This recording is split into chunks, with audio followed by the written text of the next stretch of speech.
Daniel, first of all, thank you for being there with us. The first thing I'd like to ask, although I already know the question because we had lunch today and we met previously when I first saw the show, but so I know the answer, but I think it's interesting to start there, is that if nós fazemos a conversa em inglês, claro, não é? Mas se alguém precisar de tradução, depois tem o Google em casa. Não, mas podemos agora traduzir. Se alguém precisar, é só pôr o braço no ar. Did they know they were about to enter this journey for 2 whole hours? Or was it like, were they sent into this and then they had to deal with it? They knew it was going to be 2 hours. We worked, it's a little bit of a backstory. We began working on the piece.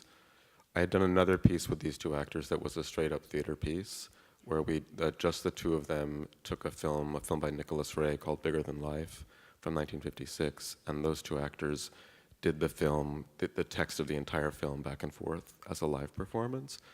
And then we knew we wanted to work on something else together, and over about a year and a half, we're developing different ideas based on relationships. And we thought, well, first we were working on a Cassavetes film, Woman Under the Influence, and then the DVD commentary of Woman Under the Influence we took today. And then I had an idea about making a piece about endings, so I transcribed the ends of, I think, maybe 60 films, European films, American films, from like the 1930s until 2000. And we did a workshop of just doing these last scenes. And it was okay, but then we just came upon this scene. It was one of the ones, and something told me to say, okay, we'll do it again, do it again, do it again. And then we all sort of knew that, okay, this is what we've been working on. And at that point we said, okay, go away, learn it, we'll come back, we'll film it. There was a little bit of negotiation with them whether it was going to be 2 hours or 3 hours. I think I first said 3 hours, and then Tom said, no, I'll do it for 2. So we gathered about maybe 6 weeks after we made that decision, and we did one day that was just screen testing, lighting, and that kind of thing. And then the next day we shot it. And we did one take, one time, 2 hours, that was the deal. We knew we weren't going to stop, and we knew we weren't going to do it a second time. So, yeah. Se houver perguntas na plateia, há microfone por aí. E só tem que pôr o braço no ar e o microfone vai ter convosco. This fascination with film, it's recurrent in your work. So you've been dealing with film as a source of material for theatrical work, and you call this a theater piece. Could you sort of develop on that? I call it a theater piece because my background and history is as a theater director. That's why I call it a theater piece. I consider myself primarily a theater director who works across the boundaries of theater, film, some opera, and new music. So that's my reason for categorizing it that way. Is it theater? Is it film? It's not really the question that interests me most. It's material that I love, and it's a way of working on it that feels right to me. I do think there's a theatrical element to it, both in terms of their performances, in that it's uninterrupted. It's just this take. And also, having now watched it a lot, it really does change with each audience. I think when I first made it, I thought, okay, finally, I make a piece, it's going to be set. I don't have to worry about it being good one night and bad one night because of all the variabilities that happen. And I was wrong. It does change based on the audience, and it's just an energy thing. You know, you were all a great audience, but you can feel sometimes people are less attentive or less with it, and that changes I think that does change the experience. Yeah, that was absolutely an answer. It was just that you were the sentence was going up, so I was just not paying attention. I wasn't expecting an ending to that sentence.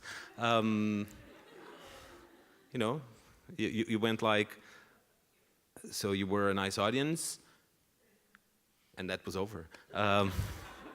You're working on Chekhov now. Could you tell us a bit about? Well, maybe it's not the best example, but what we were talking about, this piece, it reveals a bit this sort of exploratory starting point for you in language and how to approach actors and how to approach. And today we have plenty of actors and theater students here. And how do you approach the beginning of a process? How do you end up with such diverse work as your work? But you seem to take a lot of attention into language and taking care of language for this particular cast that you're working with and the people you're working with. How does it start? And maybe you could talk about the work you're doing now, because you'll be premiering in 1 month in New York, or then some other works that you've been dealing with. But what's your starting point? Gosh, that's a hard question. I make very vague questions so that people can answer whatever they want. My starting point is usually, it's different. Sometimes it's text that I want to have a conversation with, text that I want to be engaged with. For some reason, maybe I read something and I feel like there's more I want from it or more I want to learn from it, and somehow just reading it again feels insufficient. So the way I kind of learn about things and learn about the world is to make a performance or make something like this. So that's often the starting point. Sometimes the starting point is the performer, 2 actors, an actor. In case of the next piece, it's 3 actresses, but that's only, in that case, I started with Chekhov's play The Three Sisters and many more actors, and then gradually it's gotten reduced and reduced and reduced. And these 3 women have been the only sort of steady presence throughout the entire process. So I find that almost inevitably with a piece, there's always something that ends up being the constant, the thing that doesn't change, and maybe everything else will change. Maybe the text will change, the space will change, the medium will change, but there's always something. In this case, it was Tom and Christina, the 2 actors. I think in the Chekhov piece, it's these 3 women that are the constant. Sometimes it's the text. No, I'm prepared now. No, I was wondering, you seem to work a lot with the starting point of research and development. Do you have trying to be specific, when you do your calendar for the next production, do you do it all in a row, or do you assemble people and you work for a while and then you stop and then later you go back to it, and how does that develop? It's very messy and very chaotic. There's no one way. It's not organized in a list or anything like that. I think I probably let me think.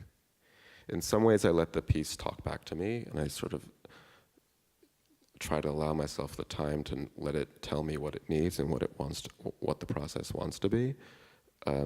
And then sometimes, I have a deadline and a premiere and a date when I know it needs to happen, and then sometimes maybe it gets interrupted because another piece comes along that has to happen quicker. A little bit back to you asked sort of about language, and just to get back to that, when I was younger, I worked on Shakespeare and Molière. This is sort of what my training was in. So I do have a real connection to the spoken word, and to rhythm and how language functions out loud. So I think that is something that's sort of constant in a lot of the work, and I think that comes from a lot of the work on Shakespeare.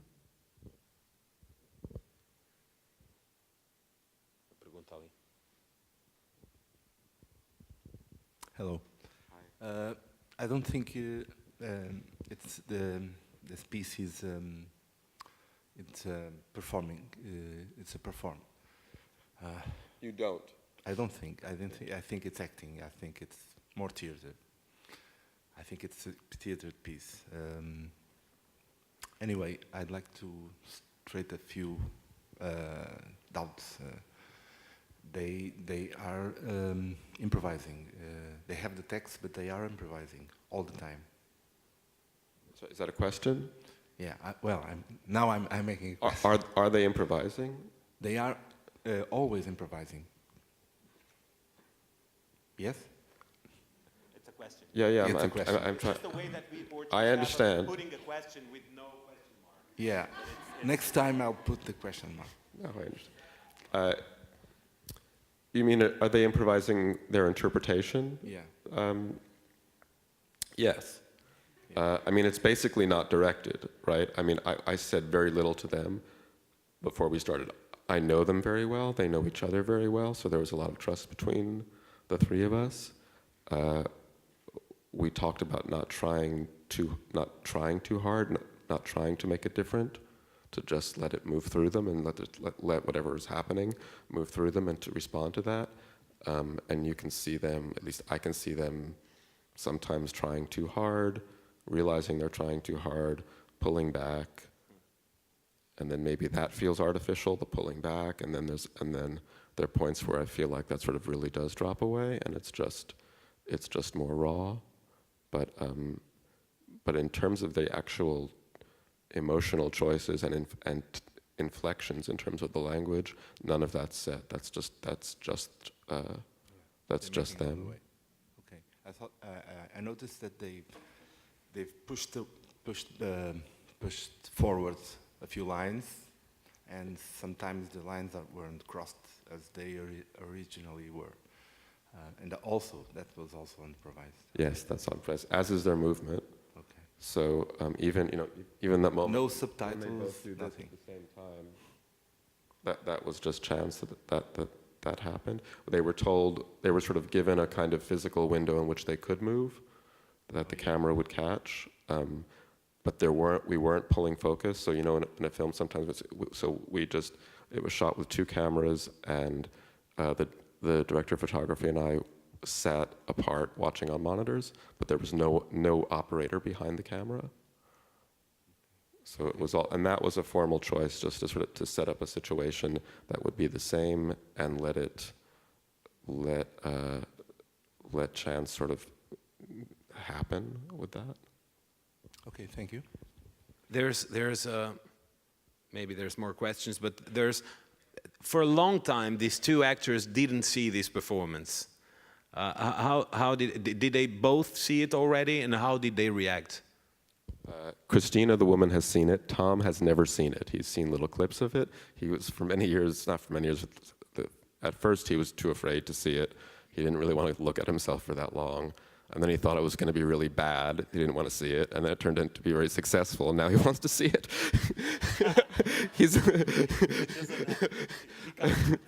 But he still hasn't seen it. Maybe he will. Christina has seen it. I think she saw it twice in New York.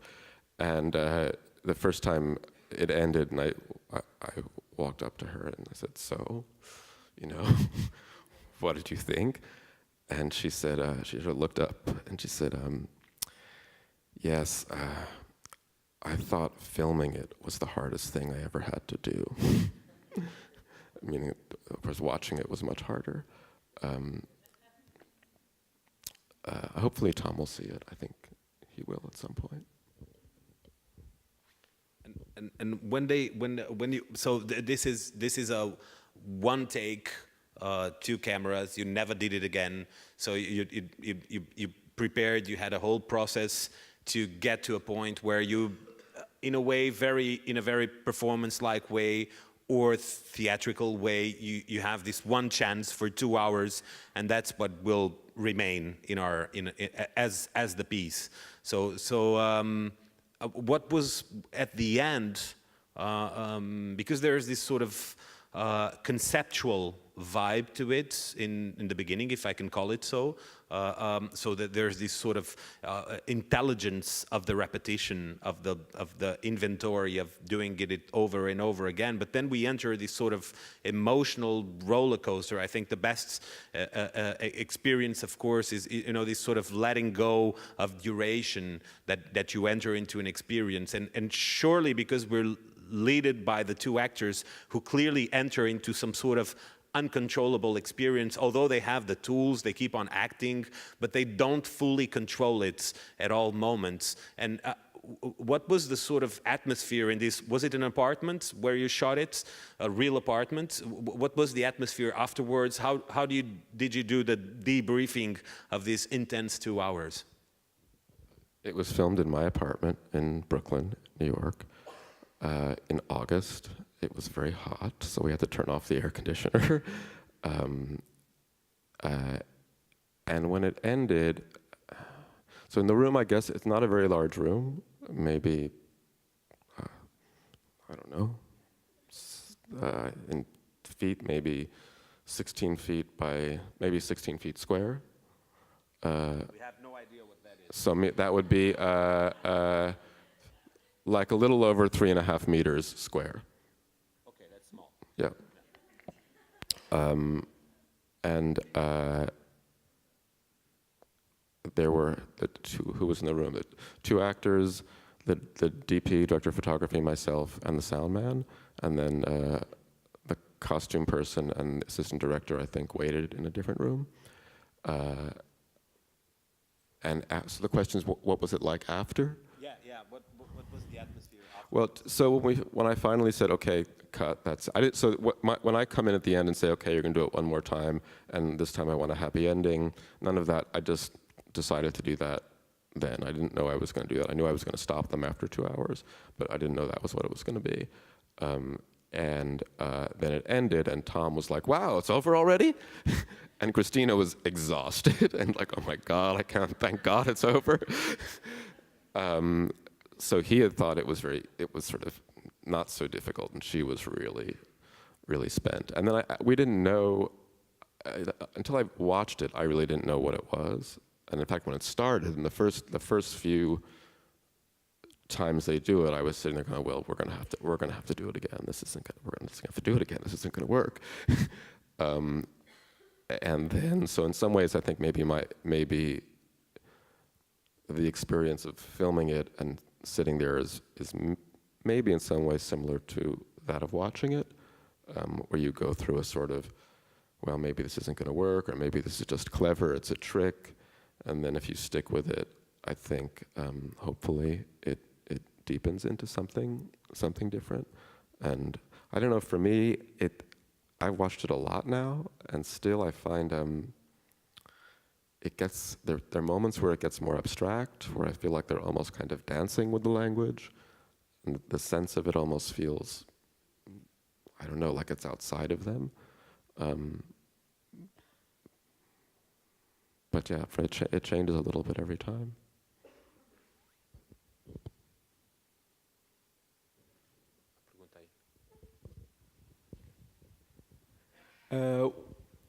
By seeing it a lot of times in loop, what have you discovered at the time of today? Have you discovered anything about the performance, about the actors, about the process? And if you would change anything about the process right now? It's funny, watching that, today I was going, maybe there are two things I would change. One of them I'm not even sure about. I would have them not reach for glasses of water, and I'd probably not allow her to wipe her tears. Those are the only two things. Watching it now, I went, feels somehow outside of it. But I'm not sure there's something I would articulate that I discovered new in this.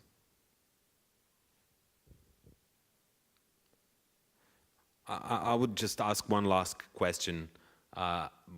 Stupid question, but I just have to ask it. Do you have a favorite take? I don't even know. Oh, God, I lose track of them. How many takes? 20. I think it's 23. I think it's 23 times. Number 16. No, I don't know. I don't. I mean, what's funny about the second to last, the last complete one before I come in, I watch that one now and I go, oh, of course this feels like the last one. It really does. They didn't know it was going to be the last one. You have no notion of time. No, I mean, other than just what it feels like. But I watch that now and goes, oh, well, this really feels, I mean, you know, she really goes down for a long time.